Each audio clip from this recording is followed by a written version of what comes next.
Əziz uşaqlar, hər vaxtınız xeyir olsun. Bu gün mən Salə müəllimə ilə birlikdə 2-ci sinif Azərbaycan dil dərsliyi 1-ci isə səhifə 63-ə baxacağıq.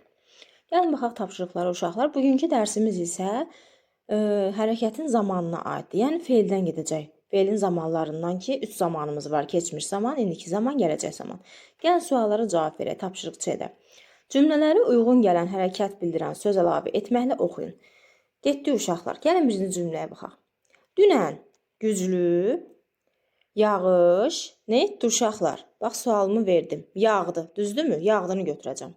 İndi güclü yağış yağır hal-hazırda, indiki zamanda. Sabah güclü yağış yağacaq, düzdürmü? Dünən zəif külək əsdi. Yəni dünən oldu, bitdi. İndi şiddətli külək əsir hal-hazırdadırsa, indiki zamandadır. Sabah bərk külək əsəcək. Bu isə gələcək zamandadır, düzdürmü? Bunları bilməliyik. Uşaqlar, hər bir hərəkət keçmişdə, indi və gələcəkdə baş verə bilər. Buna hərəkətin zamanı deyilir. Keçmiş zaman şəkilçiləri yadınızda saxlayın uşaqlar. D, di, du, dü keçmiş zaman şəkilçiləridir. Eləcə də muş, miş, muş, muş keçmiş zaman şəkilçiləridir. Məsələn, dünən nənəm bizə qonaq gəlmişdi. Görürsünüz, burada muş, miş şəkilçisindən istifadə elədik. 4 cür yazılan muş, miş, muş, muş. Yəni sözə görə dəyişir. İndi burada isə verilib ki, su buxarı göyə qalxdı. Nə etdi? Qalxdı. Keçmiş zamandır. Sualını verərək zamanını tapırıq. Bulud günəşin qarşısını kəsir. Nə edir? Nə edir? Ir, ur, ürşək keçisi varsa, bilindir ki, uşaqlar, indiki zamandır. Gələcək zaman isə uşaqlar, havalar istiləşəcək, acaq əcək şəkilçisi gördünüzsə, gələcək zamandır. Yaxşı mı uşaqlar? Nə edəcək? İstiləşəcək, düzdürmü? İndi isə getdi D bəndinə. Nöqtələrin yerinə hərəkət bildirən uyğun söz artırmaqla cümlələri köçürün. Birazdan günəş batacaq. Ona görə də biz hansı söz yazacağıq bu sözü? Şaxtalı havada su donur. Yağış yağdı, çayın suyu artdı. Yağış yağanda nə olur? Çaylar aşıb daşır, düzdürmü? Gün çıxan kimi qar əriyəcək. Bura isə bu sözü əlavə eləyəcək. Uşaqlar, indi isə gəlin bir yerdə tapşırıq E-yə baxaq. Mən nümunə kimi yazmışam 3 gün ərzində havanı. Kitabda necə yazılmış uşaqlar? Onun ardıcıllığını davam elətdirmişəm. Deməli 19 noyabr çərşənbə axşamı qısa yazmışam. Günəş şəkli çəkmişəm, işarəsi qoymuşam, yazmışam. Hava günəşli olacaq. 20 noyabr çərşənbə bulud işarəsi, hava buludlu olacaq, yağış yağmayacaq.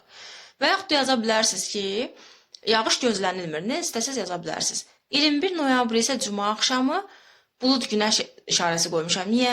Hava ara bir tutulub asılacaq. Yəni bu cür nümunə kimi baxıb siz başqa cür də yaza bilərsiniz, istəsəz belə də yaza bilərsiniz. Gəlin indi uşaqlar tapşırıq 6-ya baxaq. Birinci şəklə uyğun cümləmiz su içmək çox faydalıdır. Yəni bunu bilirik də uşaqlar ki, orqanizm ömrə su o qədər faydalıdır ki, su olmasa canlılar tələf olar, düzdürmü? İkinci, su təmizlik üçün çox vacibdir. Bəli, gigiyena üçün su çox vacibdir. Üçüncü şəkildə su olmasa bitkilər quruyar. Dördüncü şəkildə isə heyvanlar su içmək üçün çaylara və göllərə gəlirlər. Onlar da oradan gəlib su içib suya olan tələbatlarını yenilər, ödəyirlər. Uşaqlar, bax bu sual nümunələrdə siz necə istəsəz, ürəyinizdə necə keçsə, düzəldib yaza bilərsiniz. Görək uşaqlar, tapşırıq B bizdən nə istəyir? Deyir, şeiri oxuyun, tanış olmayan sözləri qeyd edin. Birə baxaq, elə tanış olmayan sözlər uşaqlar söz boğçasında verilibdir. Yenə də gəlin şeiri oxuyaq. Möcüzələr yaradır, həyatda hər damla su. Çiçək olub açılır, yağışın hər damlası.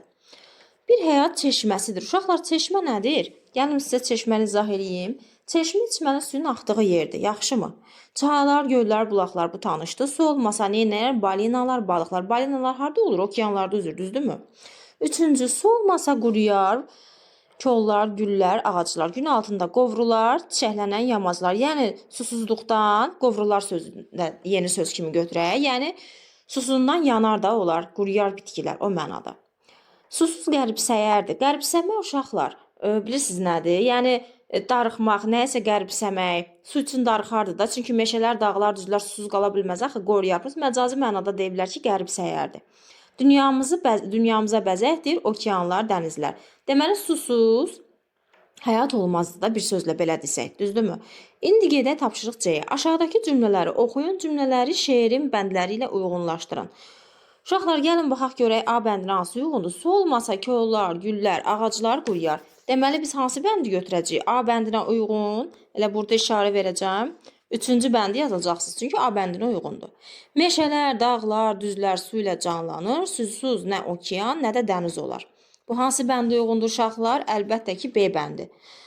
C-yə baxaq. Hər damla su bir möcüzə yaradır. Yağış yağanda hər tərəfdə çiçəklər açır. Bu isə elə birinci bəndimizə uyğundur. Çaylar, göllər, bulaqlar dünyamızın bəzəyidir. Susuz balıqlar, balinalar yaşaya bilməz. Bunu da isə nəyə götürəcəyik uşaqlar? D bəndinə uyğun götürəcəyik. Yəni tapşırıq qaydamıza baxaq.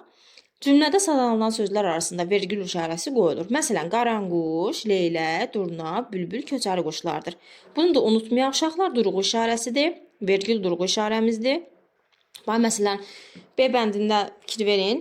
Meşələr, dağlar, düzlər su ilə canlanır. Meşələr, dağlardan sonra nə qoyulub uşaqlar? Vergül işarəsi qoyulub. Çaylar, göllər, bulaqlar dünyamızın bəzəridir cümləsində. Çaylar, göllərdən sonra nə qoyulub uşaqlar?